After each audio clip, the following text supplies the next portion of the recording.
Simple one. Why do we assume that God is good? Azhar Saab. It's not an assumption. It's a perception through experience and what we're being taught about the nature of God. And the very world all around us, in fact, is showing us the goodness and the greatness of this our Creator. There's this old saying about an Arab who passes through the desert, and someone asks him the question, how do you prove that God exists? And he says that when I walk through the desert and I see in the desert the fecal matter of the camel, the droppings of the camel, I know a camel has passed through this way. And when I see the footsteps of a man, that I know a man has passed through this way. How can it be when I look around this grand universe and see its order and its beauty and its design, and every part of it is interdependent but supports every other aspect of life? It cannot have a creator who is good, who is wise, who is prominent in every particle of life. This is the perception of a true believer looking at the world we live in. And who doesn't think this world is good?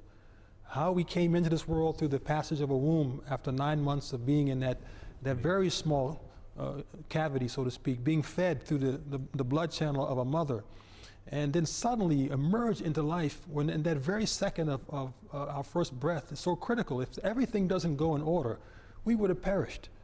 As soon as we're born, look at the goodness of God again, that we'd have to express ourselves for the rest of our life and still couldn't count the favors and blessings of God. He says, if you try to count my blessings, you can never enumerate them. And He's given us the milk, He's given us the air, He's given us the light, He's given us companions, He's given us all these things throughout our life. And we just reflect on that alone. We understand that God is good.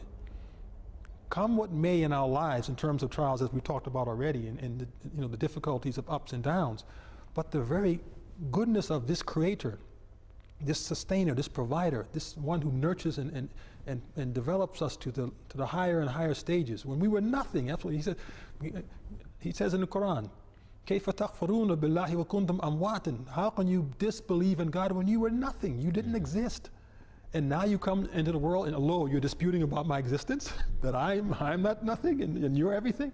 It's amazing how it is. There's a verse in Quran I would love to share regarding this, and it speaks on all these bounties, and in the end it asks man to reflect on what condition he is in. This is in the chapter of Ibrahim, of chapter 14, verse number 33 to 35. Again, if you don't enumerate Bismillah, that would be 32 to 34. It says, Allah is He who created the heavens and the earth, and caused water to come down from the clouds, and brought forth therewith fruits for your sustenance.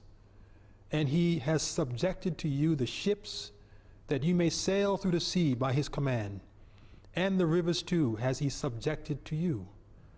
And He has also subjected to you the sun and the moon, both performing their work constantly. Imagine if they stopped for a second.